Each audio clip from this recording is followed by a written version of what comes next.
మన లైఫ్లో జరిగే సిచ్యువేషన్స్కి, ఎక్కడో ఉండే ప్లానెట్స్కి లింక్ ఉంటే మనకి ఆ ప్లానెట్స్ని మార్చే అంత పవర్ ఉంటుందా?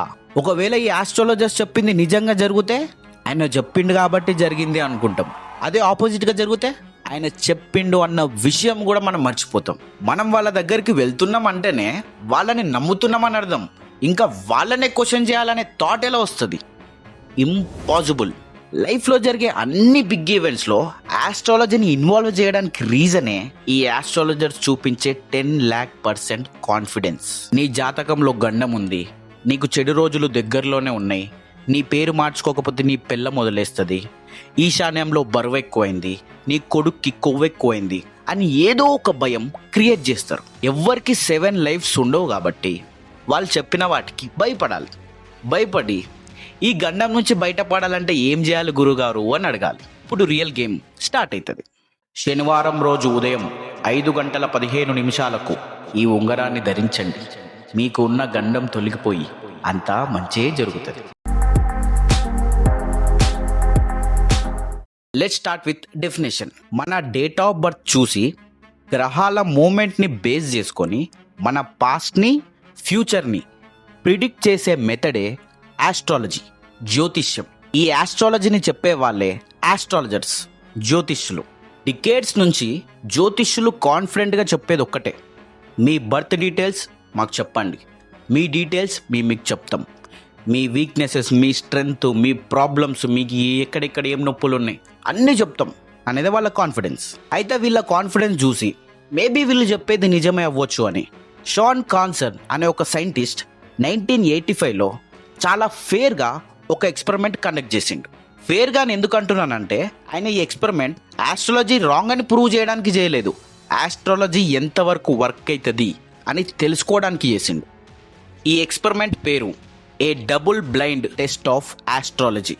ఈ ఎక్స్పెరిమెంట్ 2 పార్ట్స్గా కండక్ట్ చేస్తారు. దీంట్లో ఒక మనిషి పుడుతున్న టైంకి, ప్లానెట్ పొజిషన్స్కి, ఆ మనిషి పర్సనాలిటీ ఆర్ నేచర్కి సంబంధం ఉందా లేదా అని సైంటిఫికల్లీ ప్రూవ్ అవుతుంది. అయితే ఈ ఎక్స్పెరిమెంట్ కండక్ట్ చేయడానికి షాన్ కాన్సన్ అప్పుడు ఉన్న టాప్ ఆస్ట్రాలజర్స్ని సెలెక్ట్ చేసుకున్నాడు. అది కూడా NCGR అనే ఒక ఆస్ట్రాలజీ ఆర్గనైజేషన్ హెల్ప్తోనే. అలాగే శాన్ ఫ్రాన్సిస్కో అనే ఏరియా నుంచి 177 మెంబర్స్ని జాతకం చూపేయడానికి రిక్రూట్ చేసుకున్నాడు. ఎక్స్పెరిమెంట్ స్టార్ట్ అవ్వకముందే వీళ్ళందరికీ ఒక్కొక్కరికి ఒక్కొక్క 5 డిజిట్ కోడ్ని ఇచ్చినారు. దీనివల్ల ఎక్స్పెరిమెంట్లో చీటింగ్ జరిగే ఛాన్స్, అలానే వాళ్ళ జెండర్, కమ్యూనిటీ, రిలీజియన్ ఏది రివీల్ అయ్యే ఛాన్స్ ఉండదు. అయితే ఒక్కొక్కరికి ఒక్కొక్క కోడ్ ఇచ్చిన తర్వాత వాళ్ళ birth details like date, time, place అన్నీ తీసుకున్నారు. బట్ వీళ్ళ పేర్లు మాత్రం జ్యోతిష్యులకి తెలియదు, అలానే ఎక్స్పెరిమెంట్ కండక్ట్ చేస్తున్న వాళ్ళకి కూడా తెలియదు. నెక్స్ట్ ఈ ఎక్స్పెరిమెంట్ రిజల్ట్ డిపెండ్ అయ్యేదే హ్యూమన్ పర్సనాలిటీ మీద కాబట్టి అందరికీ రియల్గా సైకాలజీ పర్సనాలిటీ టెస్ట్ని చేయించినారు.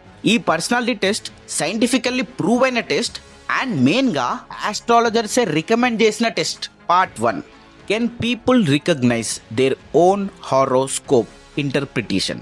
ఈ పార్ట్లో మనుషులు వాళ్ళ జాతకాన్ని వాళ్ళు గుర్తు పట్టుకోగలరా అని తెలిసిపోతుంది.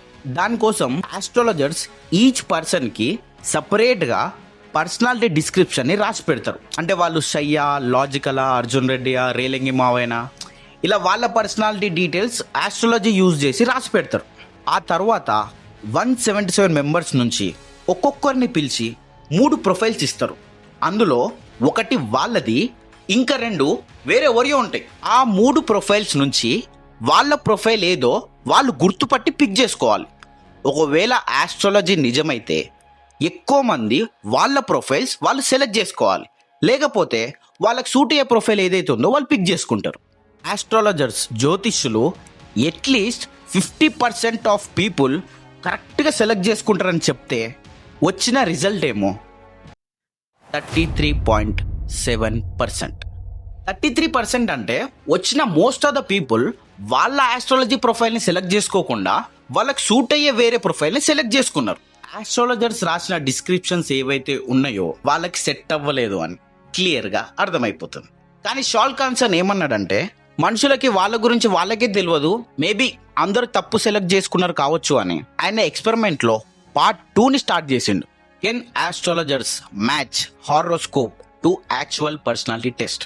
పార్ట్ 1లో ప్రొఫైల్స్ని సెలెక్ట్ చేసుకున్నది పార్టిసిపెంట్స్. ఇప్పుడు సెలెక్ట్ చేసుకోబోయేది ఆస్ట్రాలజర్స్. ఈ టెస్ట్లో మిస్టేక్ జరిగే ఛాన్సే ఉండదు. బికాస్ ఈసారి యూజ్ చేసేది సైకాలజీ పర్సనాలిటీ టెస్ట్. ఈ పార్ట్లో ఆస్ట్రాలజర్స్ ఒక పర్సన్ హారోస్కోప్ డీటెయిల్స్తో వాళ్ళ యాక్చువల్ పర్సనాలిటీ ఏదో గుర్తుపట్టాలి. అందుకోసం ఆస్ట్రాలజర్స్కి వాళ్ళు రాసిన ఒక పర్సన్ యొక్క బర్త్ హారోస్కోప్ డీటెయిల్స్ అలాగే 3 పర్సనాలిటీ టెస్ట్ ప్రొఫైల్స్ని ఇస్తారు.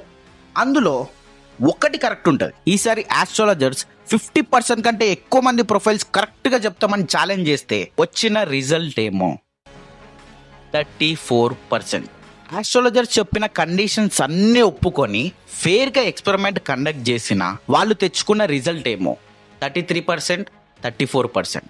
2 టెస్ట్లలో జ్యోతిష్యులు అట్లీస్ట్ 40% కూడా దాటలేదు. అంటే జ్యోతిష్యులు చూపించే కాన్ఫిడెన్స్కి యాక్చువల్ రియాలిటీకి ఎంత హ్యూజ్ డిఫరెన్స్ ఉందో ఇక్కడ 8K అల్ట్రా హెచ్డీలో క్లియర్గా కనిపిస్తుంది. ఈ ఎక్స్పెరిమెంట్ కండక్ట్ చేసిన తర్వాత షాన్ కాట్సన్ ఇచ్చిన స్టేట్మెంట్ ఏంటో తెలుసా?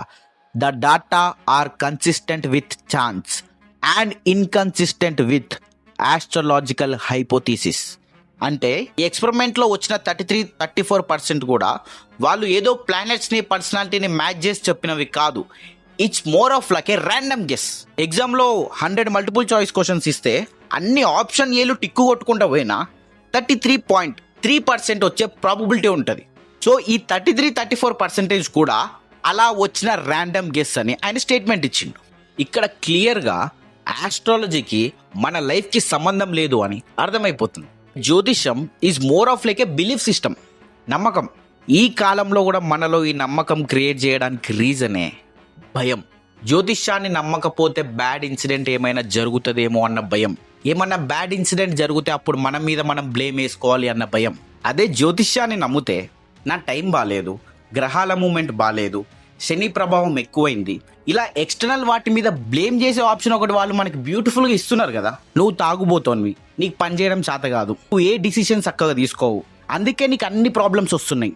ఎవరికైనా ఇలా చెప్తే యాస్ కాలిపోతుంది. అదే నీకు శని ప్రభావం ఎక్కువైంది, ఈ సంవత్సరం నీ గ్రహ బలం తక్కువగా ఉంది, దోషం వల్ల ఇలా జరుగుతుంది, ఈ తాయెత్తు కట్టుకుంటే అంతా మంచి జరుగుతుందంటే వినడానికి సమ్మగా ఉంటుంది. ఈ జ్యోతిష్యులకి కావాల్సింది కూడా మనం కంఫర్టబుల్గా ఫీల్ అవ్వడమే. కానీ నాకు ఇక్కడ 3 డౌట్స్ ఉన్నాయి. నా డౌట్స్ ఏంటంటే, తాయెత్తు కట్టుకోవడం బెటరా, సొల్యూషన్ ఫైండ్ అవుట్ చేయడం బెటరా? ఒకవేళ తాయెత్తు కట్టుకోవడమే బెటర్ అయితే మరి సొల్యూషన్ ఎవరు ఫైండ్ అవుట్ చేస్తారు? ఒకవేళ సొల్యూషన్ ఫైండ్ అవుట్ చేయడమే బెటర్ అయితే ఈ తాయెత్తులు ఉంగురాలతో మనకి పని ఉంటుందా? Clear my doubts in comment section. అందరికీ కావాల్సింది సొల్యూషనే. బట్ సొల్యూషన్ వెతకకుండా ఒక డిఫరెంట్ కాస్ట్యూమ్ వేసుకున్న మనిషి మాటలకి మనం అట్రాక్ట్ అవుతున్నామంటే మనకన్నా జ్యోతిష్యం మీద ఎంత నమ్మకం ఉంది అని క్లియర్గా అర్థమైపోతుంది. ఈ నమ్మకం మనకి రావడానికి వాళ్ళు ఏమైనా మ్యాజిక్లు చేస్తారా అంటే లేదు. వాళ్ళకి ఏమైనా సూపర్ న్యాచురల్ పవర్స్ ఉన్నాయా అంటే లేవు. జ్యోతిష్యులు కూడా చూడడానికి నార్మల్ మనుషుల్లానే ఉంటారు, బట్ విత్ డిఫరెంట్ కాస్ట్యూమ్. కానీ ఇక్కడ మనకి ఉన్న ఒకే ఒక్క మెయిన్ డిఫరెన్స్, వాళ్ళకి మన సైకాలజీ తెలుసు, మనకి వాళ్ళ సైకాలజీ 1% కూడా తెలియదు. జ్యోతిష్యులు సైకాలజీని ఏ రేంజ్లో వాడతారంటే, ఒక్కసారి వాళ్ళ దగ్గరికి వెళ్తే మన క్రోమిస్ట్రీ కూడా వాళ్ళకి తెలుసు అన్న ఫీలింగ్ మనలో క్రియేట్ అయిపోవాల్సిందే. అలాంటి టాక్టిక్స్ ఉంటాయి వాళ్ళ దగ్గర. మన లైఫ్ వాళ్ళకి తెలుసు అన్న ఫీలింగ్ మనలో క్రియేట్ చేయడానికి వాళ్ళు వాడే ఒకే ఒక్క సైకాలజీ వెపన్ బర్నమ్ ఎఫెక్ట్. అందరికీ సెట్ అయ్యే స్టేట్మెంట్స్ని మనకి మాత్రమే సెట్ అయినాయి అని స్పెషల్గా ఫీల్ అవ్వడమే బర్నమ్ ఎఫెక్ట్. ఈ బర్నమ్ ఎఫెక్ట్ వల్ల మనకి తెలియకుండానే వాళ్ళని నమ్మడం మొదలు పెడతాం. ఫర్ ఎగ్జాంపుల్, ఎవరైనా జాతకం చూపించుకోవడానికి వాళ్ళ దగ్గరికి వెళ్తే వాళ్ళు ఇచ్చే స్టేట్మెంట్స్ ఎలా ఉంటాయంటే, నువ్వు బయటికి స్ట్రాంగ్గా కనిపిస్తావు బట్ లోపల చాలా సెన్సిటివ్. ఈ statement 90% of human and animal పాపులేషన్కి కూడా సెట్ అవుతుంది. బట్ ఆ టైంకి ఆయనకి నా గురించి తెలుసు కాబట్టి ఇంత కరెక్ట్గా చెప్పిండు అనుకొని వాళ్ళని దేవుళ్ళలాగా చూస్తారు, కాళ్ళు మొక్కుతారు, దక్షిణ కూడా ఇస్తారు. అలా అని ఈ బర్నమ్ ఎఫెక్ట్ని యూజ్ చేసుకొని ప్రతి ఒక్కరికి ఒకే స్క్రిప్ట్ చెప్తారా అంటే కాదు. వచ్చిన వాళ్ళ ఏజ్ని బట్టి, జెండర్ని బట్టి, వాళ్ళ తెలివిని బట్టి, మెయిన్గా వాళ్ళ ఫైనాన్షియల్ సిచ్యువేషన్ని బట్టి ఏ స్క్రిప్ట్ సూట్ అవుతుందో ఆ స్క్రిప్టే చెప్తారు. ఒకవేళ యంగ్ పీపుల్ ఆర్ స్టూడెంట్స్ వెళ్తే ఎడ్యుకేషన్ బేస్ మీద లేదా రిలేషన్షిప్ బేస్ మీద వాళ్ళకు సూట్ అయ్యే మాటలు చెప్తారు. నువ్వు ఒకటి చేద్దామనుకున్నావు, కానీ అడ్డంకుల కారణంగా చేయలేకపోతున్నావు అనే మాటలు, లేదా ఈ మధ్య నీకు బాధ కలిగించే విషయం ఒకటి జరిగింది అనే మాటలు, నువ్వు దేని గురించో ఇబ్బంది పడుతున్నావు అనే మాటలు చెప్తారు.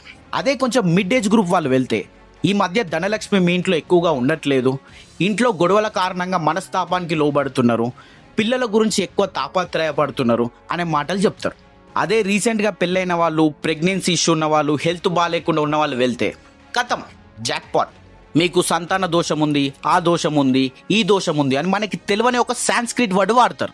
వీళ్ళనే కాదు, ఇలా ఎవ్వరు ఏ ప్రాబ్లంతో వెళ్ళినా వాళ్ళకి సూట్ అయ్యే ఒక దోషం పేరు రెడీగా పెట్టుకుంటారు. శను దోషం, రాహు దోషం, కేతు దోషం, కుజ దోషం, కాలసర్ప దోషం, ఇలా ఏదో ఒక దోషం పేరు యూజ్ చేస్తారు. ఇంకొంచెం ఎక్కువ భయపెట్టాలనుకుంటే మాత్రం మృత్యుగండం, ప్రాణగండం, వివాహగండం, నీటి గండం, అగ్నిగండం అని ఇలాంటి పేర్లు వాడతారు. మెయిన్గా వాళ్ళు చేసేది మీకు పెద్ద ప్రాబ్లం రాబోతుంది అని మైండ్ ప్రిపేర్ చేస్తారు. ఒకవేళ అది అంత పెద్ద గండం అయితే, ఒకవేళ అది అంత పెద్ద ప్రాబ్లం అయితే నువ్వు చచ్చిపోతే దొబ్బే అని చెప్పాలి కదా. అట్లా అస్సలు చెప్పరు. అట్లా చెప్పకుండా ఆ గండాల నుండి బయటికి రావడానికి ఒక మ్యాజికల్ రెమెడీ చెప్తారు. ఈ ఉంగరం శనివారం ఈ ఫింగర్కి పెట్టుకోండి, ఈ దోషం పోతుందని ఒకరికి చెప్తారు. ఈ మంగళవారం చాలా మంచి రోజు, హోమం జరిపిస్తే అన్ని గండాలు తొలగిపోయి మంచి రోజులు వస్తాయని ఇంకొందరికి చెప్తారు. ఇంకా పేరు మార్చాలని, వాస్తు బాగాలేదని ఏదో ఒక రెమెడీ చెప్పి డీసెంట్ పేమెంట్ తీసుకుంటారు. ఇక్కడ ఒకటి మనం గమనిస్తే, వాళ్ళు చెప్పే ప్రతి రెమెడీకి మన పర్స్ ఖాళీ అవ్వడానికి, వాళ్ళ పర్స్ ఫుల్ అవ్వడానికి ఎక్కడనో కనెక్షన్ మాత్రం ఉంటుంది. ఒకవేళ నిజంగానే ఎక్కడో ఉండే ప్లానెట్స్కి మన లైఫ్లో జరిగే పరిస్థితులకి రిలేషన్ ఉంటే, ఒక 10,000 రూపీస్తో వాటిని చేంజ్ చేసే పవర్ మనకు ఉంది అని ఫీల్ అవుతున్నామంటే, we have to understand that we're clearly in a psychological trap. That trap name is illusion of control. మన కంట్రోల్లో లేని దాన్ని మన కంట్రోల్లో ఉంది అని ఫీల్ అవ్వడమే ఇల్యూజన్ ఆఫ్ కంట్రోల్. ఒక్కసారి ఈ ట్రాప్లో పడ్డామంటే ఇదే సైకిల్లో తిరుగుతూనే ఉంటాం. ప్రాబ్లం వస్తుంది, భయపడతాం, జ్యోతిష్యుల దగ్గరికి పోతాం, వాళ్ళు ఏం కాదు అంత సెట్ అయితే తాయెత్తు వాడని చెప్తారు, అప్పటికప్పుడు రిలీఫ్గా ఫీల్ అవుతాం, మళ్ళీ నెక్స్ట్ ప్రాబ్లం వస్తుంది, మళ్ళీ వాళ్ళ దగ్గరికి పోతాం. ఈ ప్రాసెస్లో సొల్యూషన్ మాత్రం ఎక్కడ దొరకదు. కానీ ఒకవేళ ఈ ట్రాప్ సైకిల్లో పడొద్దు అంటే, ప్రాబ్లమ్స్ వచ్చినప్పుడు మన కంట్రోల్లో లేని దాని మీద గుడ్డిగా డిపెండ్ అవ్వద్దు అంటే, మనకి ఒకటే సొల్యూషన్ ఉంది. లైఫ్లో జరిగే అన్సర్టెనిటీని యాజ్ ఇట్ ఈజ్గా యాక్సెప్ట్ చేయడం. ప్రాబ్లమ్స్ జంతువులకి వస్తాయి, మనుషులకి వస్తాయి, but we have bigger brains to solve it. మన లైఫ్కి మనమే రైటర్స్, మనమే డైరెక్టర్స్, మనమే మెయిన్ క్యారెక్టర్. బట్ అదే సైకిల్లోనే ఉంటే we will become audience. That's it for today. ఈ వీడియో కనుక మీకు నచ్చినట్టయితే మీకు నచ్చిన మనుషులకు షేర్ చేయండి. నచ్చకపోతే నా జాతకం బాగాలేదు అనుకొని వదిలేయండి. గురూజీ, నా గర్ల్ఫ్రెండ్తో పెళ్ళైతే 10,000 తీసుకున్నారు, ఇంకా అవ్వట్లేదేంటి గురూజీ? నేను పెళ్ళైతుందని చెప్పాను కానీ నీతో చెప్పారా?